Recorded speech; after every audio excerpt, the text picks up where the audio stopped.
Bonjour, je suis ravi de vous retrouver aujourd'hui pour une nouvelle idée de sujet pour le grand oral, plutôt adapté aux spécialités mathématiques, hein, alors toutes les spécialités mathématiques. On peut aussi éventuellement faire le lien avec les spécialités physiques ou même des spécialités littéraires en rapport avec l'histoire ou la société, parce qu'on va parler des dés. Alors, les dés, c'est vrai que c'est un problème mathématique ou physique, mais étant donné que c'est utilisé depuis très longtemps par l'humanité dans plein de cultures pour faire plein de choses différentes, on peut aussi voir comment adapter le sujet selon ce que l'on trouve, hein. Mais bon, surtout là, on va en parler d'un point de vue scientifique. Donc, un exemple de question pour le grand oral serait: qu'est-ce qu'un dé équilibré? Alors déjà, en introduction, on peut définir ce qu'est un dé. Donc un dé est un objet qui permet de tirer aléatoirement un nombre ou un symbole parmi plusieurs possibilités. Or, cette définition n'implique pas que le dé soit équilibré. Donc déjà, il va falloir voir ce que c'est un dé équilibré. Et puis d'abord, on va voir les différents types de dés, hein, avant de dire ce qu'est un dé équilibré. Donc en deuxième partie, on peut faire un peu d'histoire et parler des différents types de dés. Donc si les dés sont très utilisés depuis 1950, hein, c'est surtout voilà, dans nos sociétés modernes, c'est surtout depuis 1950, grâce à l'essor des jeux de société, alors comme le Monopoly, ou Warhammer, les jeux de loi, voilà, tous les jeux de plateau en général. Et ainsi que grâce à l'essor des jeux de cartes, hein, comme Magic ou autres, hein, de temps en temps on doit lancer un dé. Voilà, ils sont apparus dès l'Antiquité en fait, dans de nombreuses civilisations, aussi bien les Grecs que les Romains, que les Juifs, qu'en Asie, etc. Les dés cubiques sont majoritaires, mais les formes sont très variées. Les formes les plus courantes sont issues des solides de Platon. Les solides de Platon sont des polyèdres réguliers convexes, hein, et c'est en raison de leur forme géométrique régulière qui leur permet de rouler correctement, hein. C'est pour ça que ce sont les formes les plus courantes. Donc parmi les dés les plus courants, on trouve le tétraèdre, qui est en fait le D4, le cube, qui est le D6, l'octaèdre, le D8, le dodécaèdre, le D12, et l'icosaèdre, le D20. Il existe aussi des dés à 10 faces, à 28 faces, à 60 faces et même 120 faces. Mais plus on augmente le nombre de faces, et plus la lecture est difficile. On trouve également des détoupies, une variante différente. Et en fait, il y a des cas extrêmes, hein. Le cas extrême, c'est le dé à deux faces, hein. Une pièce de monnaie, par exemple, est considérée comme un dé à deux faces. Et le dé sphérique, alors lui, ça serait un dé à face infinie. Mais ça existe, hein, ça existe, les dés sphériques. Pour les dés cubiques, à l'usage, on commence à arrondir les coins pour leur permettre de mieux rouler. Fabriquer un dé n'est pas toujours facile, les procédés n'assurent pas forcément une équiprobabilité. Alors nous allons maintenant voir ce qu'est un dé équilibré. Donc un dé est équilibré quand les probabilités de chaque face sont les mêmes, donc quand il y a équiprobabilité. Les dés des casinos, par exemple, ont l'obligation d'être équilibrés, mais pas les autres dés, hein, d'où la difficulté de savoir si le dé est bien équilibré ou pas, et du coup, voir aussi comment vérifier si un dé est équilibré. Donc, une façon de faire, hein, c'est de creuser les faces, hein, pour faire les points. Hein, et ça, pour les dés, c'est pas très bon parce que ça modifie la répartition de la masse du dé, qui n'est alors plus homogène. Il y a donc un léger biais. Donc, en fait, en théorie, les dés que l'on a, du moment qu'on a creusé les faces pour faire les points, ils ne sont pas parfaitement équilibrés, hein. Il y a donc un léger biais que les asiatiques compensent en partie pour les dés cubiques en faisant un trou beaucoup plus gros sur la face 1.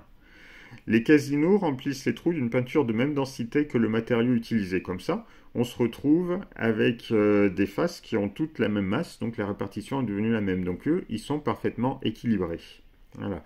Un dé est donc équilibré si sa loi de probabilité est une loi uniforme discrète. On peut également obtenir d'autres distributions de probabilité, comme la loi binomiale, hein, par exemple avec la pièce de monnaie, ou une distribution linéaire de pourcentage avec 2D10, par exemple. Donc voilà, donc ça c'est si on veut rattacher au cours. Donc en conclusion, un dé est un solide régulier permettant de générer des nombres aléatoires.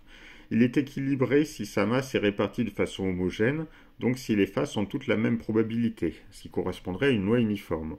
On les utilise même dans les jeux vidéo. Ça, c'est des pistes pour la conclusion. Après, quelles sont les questions possibles? Eh bien, d'abord, bien connaître son cours sur les probabilités, hein.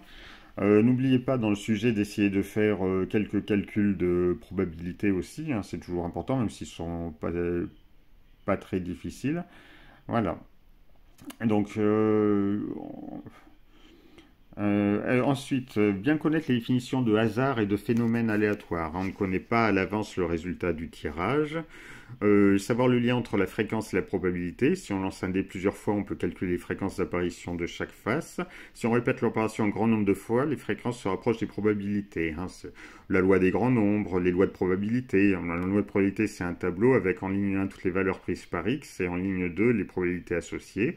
Savoir ce qu'est une loi binomiale. Voilà, on peut aussi revoir les fonctions de densité de probabilité, la loi des grands nombres, hein, c'est important.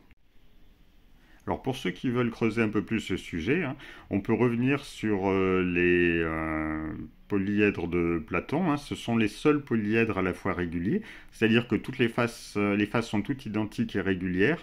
Elles ont le même nombre d'arêtes, qui convergent aussi à chaque sommet.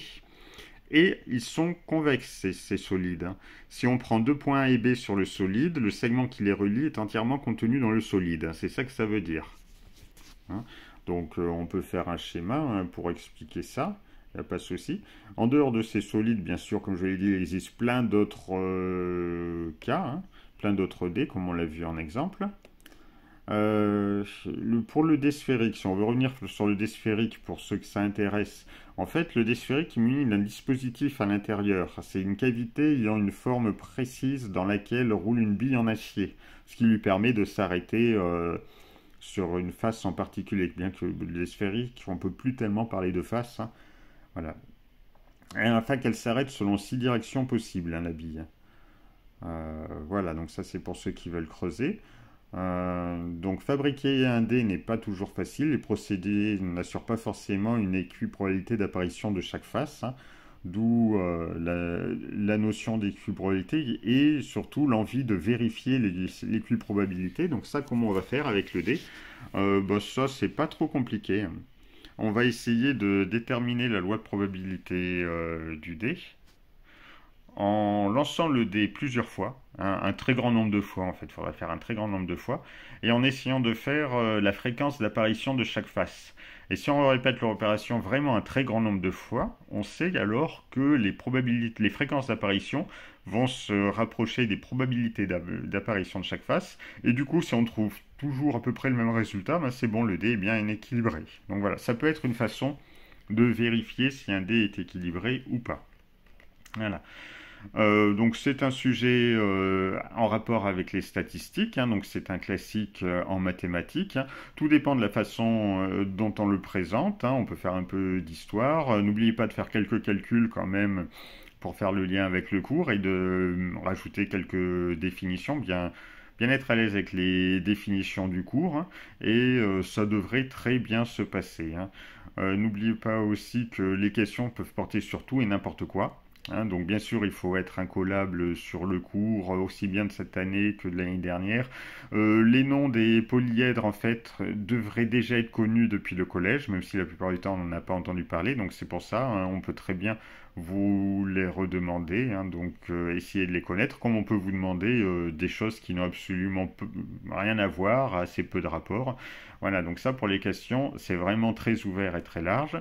Et le tout, c'est de bien présenter le sujet comme vous le voulez, selon ce dont vous avez envie, mais en étant rigoureux et en gardant quand même tout le côté scientifique, hein, d'où l'importance de faire quelques calculs pour illustrer les propos. Bah, sur ce, je vous souhaite bonne chance à tous, et puis n'hésitez pas à consulter les autres sujets si vous voulez avoir d'autres idées.